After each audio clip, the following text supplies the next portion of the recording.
Hey friends, my name is Enrique Lloreda and welcome to another episode of Soulful Producers. In today's video, we're going to be trying to answer a question that I get a lot, and it's how do you play those soulful R&B chords on piano? We're going to go over 3 points that will be really useful to you, whether you're a complete beginner, somewhere in between, or even a little bit more advanced. And those are some chord progressions that are pretty common in R&B and soulful music, then some voicings for those chords, and then the execution for those chords. How do you actually play them in cool ways on the piano? Before we actually go and dive into the tutorial, I just want to say that R&B chords, these soulful chords, they're really cool because they basically combine the jazz world with the pop world, and they live somewhere in between that. They have the spice and the color of those jazzy chords, but they also have that sense of familiarity that pop music has. And knowing some cool chords is really important because at the end, chords are what sets the mood and the vibe for the song. So knowing some different soulful chords is going to be really useful for your music vocabulary. There's obviously a lot of theory that you can learn and that you always should be learning.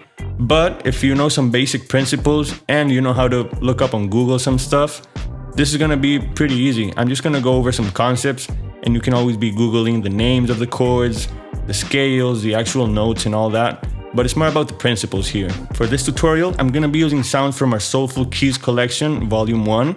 It's a collection that I made for Serum with some really cool and soulful sounds that cover keys, pads, brasses, bass, and a lot of other cool synth sounds. You can get this collection on our website, soulfulproducers.com. At the moment, we have 3 collections, but I'm going to be releasing a lot more. Alright, now let's check out some chords on the piano, shall we? Alright, so we're here on the piano now. For this tutorial, I'm going to be in the key of C major the whole time. So that's basically all the white notes starting on C right here. So you see these 2 black ones here? It's going to be the first one right here. And then it's basically all the notes going from C to C, up an octave. And one thing you should also know about this scale is that it has the same notes as the scale of A minor. So A would be the 6th note of the scale, C, D, E, F, G, A. And if you start the scale from A, playing all the white notes, A, B, C, D, E, F, G, A, that's your A minor scale.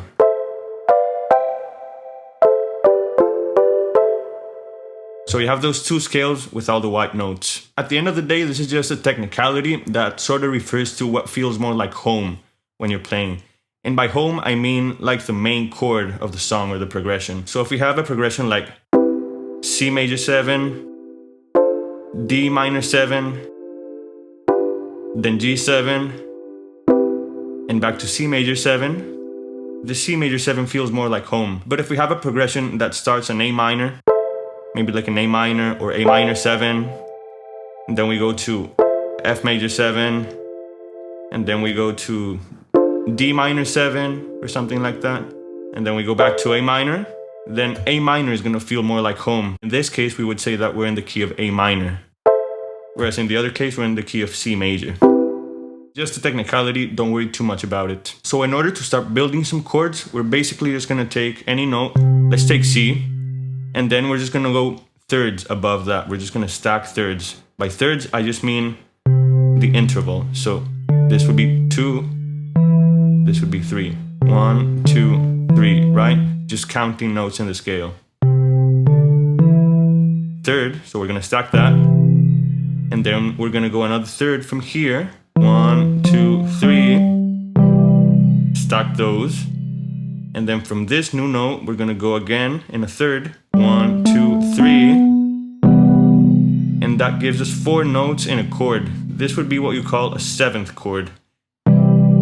3 notes is a triad. That's like your basic skeleton of a chord.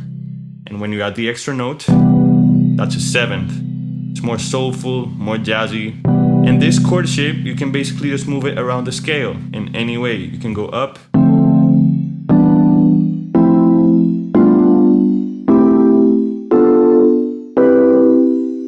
and it sounds nice and jazzy. And if you want to go just a little bit more jazzy, you can just add an extra third on top of that. So C, stack a third, stack a third, stack a third, that's 7th, stack another one, 1, 2, 3, and that's a 9th. That's a nice and jazzy sound.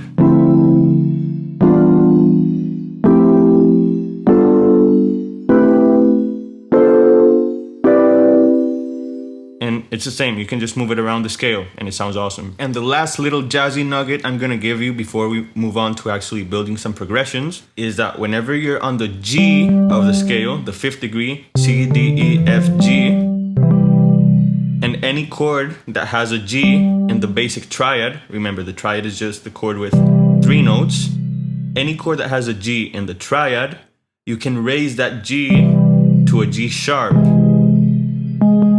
to the note right after G.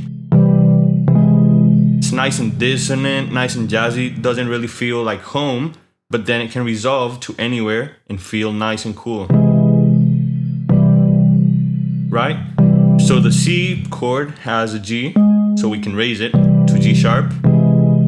We can also play the C major 7 chord and just raise the G to the G sharp, nice and tense. Then D doesn't have a G, so we don't really do that.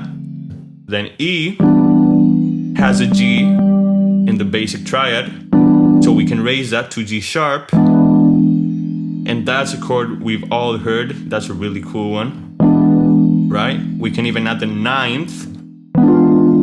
Check out that sound, it's beautiful. Then if we go to F, F doesn't have a G in the basic triad, so we ignore it. Then if we go to G, G obviously has a G in the basic triad, so we can raise it. And that's nice and spicy. Then if we go to A doesn't really have a G in the basic triad. It has it in the 7th, so we can't really do that. And if we go to the last chord, which is B, it doesn't have it, so we just ignore it. So in order to build chord progressions, you gotta know the types of chords, right? You've probably heard about major, minor chords, that kind of stuff. This is something you're just gonna have to write down or Google up or something like that. But basically, the first chord in the C major scale, or C, is a major chord, right? When we add the 7th, we call it major 7. The second chord, the D, is a minor chord. And if we add the 7th, minor 7th chord. The third chord, the E, also a minor chord. If we add the 7th, it's a minor 7th chord. The fourth chord, F, it's a major chord. If we add the 7th, it's a major 7 chord. The fifth chord, G, it's a major chord. If we add the 7th, it's what we call a dominant, and it's the only chord that has that function. Because it's a little unsettling, kind of wants to resolve back to C, right? Then A is a minor chord. If we add the 7th, minor 7th. Then B is a diminished chord. It's a unique kind of chord. And if we add the 7th, it's a half diminished chord. Just another cool kind of chord.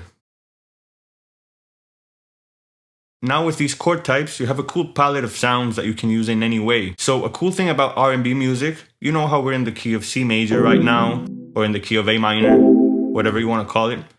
Cool thing about R&B is that you don't have to start on those chords. It actually feels cooler if you don't, and if in some part of the progression, you resolve to that chord, but then go somewhere else. And you see how each one of these chords has like its own unique sound, like the major 7. Feels nice and between happy and nostalgic kind of thing. If you add the 9th to that chord, it's even jazzier, sort of hopeful, nostalgic kind of sound. Then the minor chord, like a D minor, it's like a sadder, more serious sound. If you add the 7th to that, it's sort of cool, like in between, jazzy, spicy. And if you add the 9th to that, beautiful. Super soulful. So you get it, you have like different palettes here, and then it's just gonna be about where you wanna start your progression and where you wanna take it, finding a balance between major, minor, and those kinds of feelings. It's more about that. Like you can start with a sort of sad chord, then go to something more hopeful, a little more nostalgic, then maybe go to something super unsettling, like the spicy ones that we talked about here with the G sharp, maybe like the E with the G sharp. So E, G sharp, B, D, or even adding the 9th to that, the F. Super spicy. And then maybe going to something nostalgic, like the F major 7 or F major 9. is a beautiful sound. So it's just gonna be about how you arrange those feelings in a progression. So as an example, let's maybe start with something sort of soulful, jazzy, and kind of sad feeling, like that D minor, for example. Let's do a D minor 9. It's really cool. Then maybe let's take it to a more hopeful sound, like that F major, for example, was really cool. Maybe let's do F major 9 to give it a little gleam of hopefulness there. So let's do those two chords again. That's nice and cool. Then maybe let's throw in a super spicy chord, like the E that we were talking about with the G sharp. That's super cool. And maybe the last chord can be, let's go back home to C major or A minor. Let's try C major first at the end. So our first chord, D minor 9, then F major 9, then our E, nice and spicy, and then back to C major. That's a really cool progression.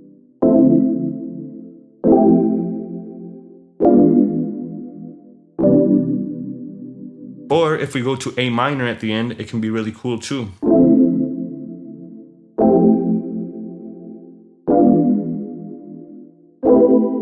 A minor 9, beautiful sound. So once you're familiar with the chord types and moving around, try doing chord progressions by starting in different places like this. It can get you some really interesting feelings for your chord progression. If you start with something hopeful instead of something like melancholic like that, you can take it somewhere else. Let's start like in F major, for example. F major 9, then maybe let's go down to an E minor. That's a really cool sound right there. Nice and hopeful. Then goes down, something more intermediate, nice and serious. Let's keep going down. That would be cool. Yeah, just like a little kind of unresolved there. And then we can go back home to the C major. That's a cool progression too. F major 7, then E minor 7, then D minor 9 or D minor 7, and then C major 7 or C major 9. Nice and cool. And if we make this E nice and tense, it can be cool as well. You can always choose the level of spice that you want to add to this.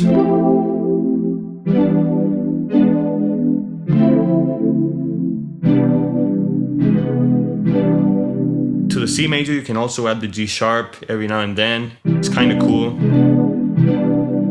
But yeah, that's a pretty jazzy feeling right there. And finally, when it comes to building chord progressions, you want to be thinking about how many chords you want to have in your progression. All these progressions I've been playing have 4 chords, but what happens if we only have 3 chords, for example? Let's start, for example, in A minor to start at home. Then we can go to something a little more hopeful than that, because this is pretty gloomy. F major 7 is pretty cool. And then we can go down to maybe E minor. That's a pretty serious chord. And we can just rest there for a little bit. And then go back to A minor.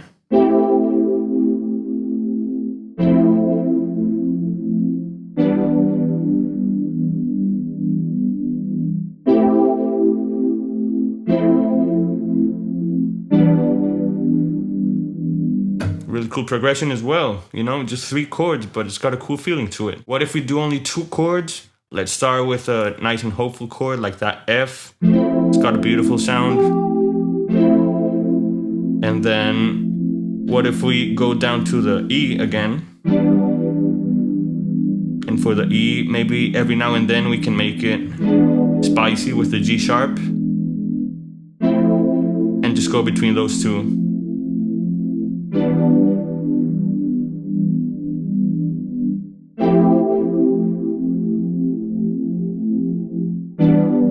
We've all heard that sound. It's really nice.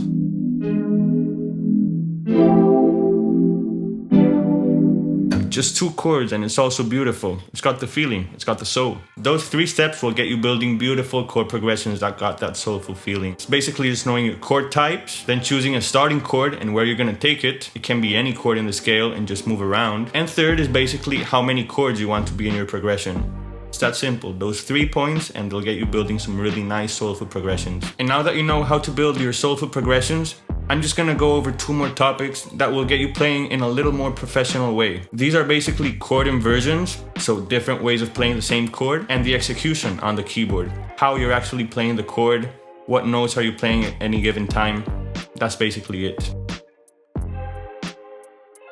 So let's talk about inversions. By inversions, we just mean taking the basic chord that's built with thirds, just stacking those thirds, and then we're just gonna take any of those notes and move it down or up in the register to the same note, but up an octave or down an octave. It's pretty much it. So let's take that basic C major 7 chord. Let's move the C up an octave to the higher C. Instead of this chord, we're gonna get this chord. It's nice and unsettling, but in a beautiful way. It's got a clash here that sounds really cool. Now, for example, let's take this E and move it up an octave. We end up with this chord. Also beautiful. And it's the same chord, it's the same notes, but in different registers. And by being in different registers, they have sort of different feelings.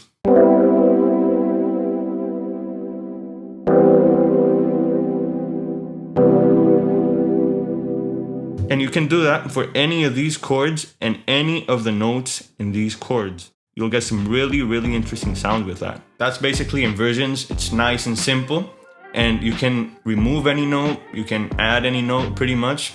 Just kind of play by ear, see what notes fit right. But there are endless possibilities with inversions. And especially once you add your bass, those chords will end up sounding beautiful. They're gonna end up floating in space, with the bass being your foundation. And finally, I just want to end this video with the last piece of advice, and it's execution on the keyboard. Think of this as just like some extra homework, and just practice these ways of executing the chords on the piano. They're gonna get you some really, really cool things to play with and make your own melodies. So let's take a very simple progression, like that F major 9, down to the E with the G sharp and the 9th. Right? Just those 2 chords. So the first technique for execution is just gonna be plucking the chords completely like we've been doing. So just... And then you can create some cool rhythms with that. You can do...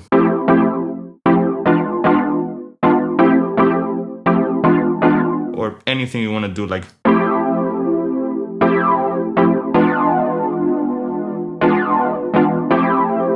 Can go crazy with that. Just plucking the block chords. The second type of execution is going to be arpeggiating. Basically what this means is just like going up or down, playing one note at a time. Something like this, starting with the F, going up and down basically. Or you can go only up, or you can go only down. Or you can find any sort of cool combination like... That's basically what an arpeggiator does, like the automatic ones. Just makes different combinations of playing individual notes of the chord in different registers. So the simplest patterns would be just going up and down. And then to the next chord.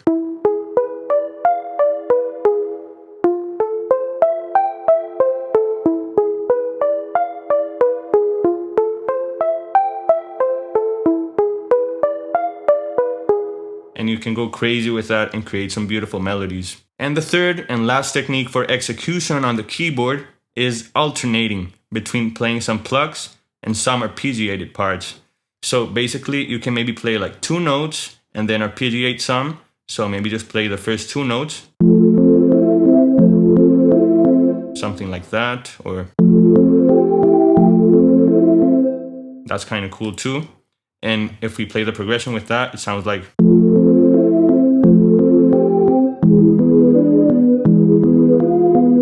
it's really nice because you get like the fullness of plucking 2 notes or 3 notes at the same time. And then you get the melodic aspect of it, which is just playing some notes of the chord in an arpeggiated way. Really simple. Just practice it in different ways and you'll get some beautiful sounds. All right, my soulful friends, that's a pretty long video, but it's a lot of really good information. I hope you learned a lot from this. I hope you apply this in many different ways and create some beautiful melodies. Remember that all the sounds that we used in this video are available at our website, soulfulproducers.com. It's called Soulful Keys Volume 1 for Serum. So if you have Serum, definitely get this. It's a beautiful tool that will get you some really nice sounds. And now that you know how to play some cool things on the piano, go crazy with that and create your own melodies.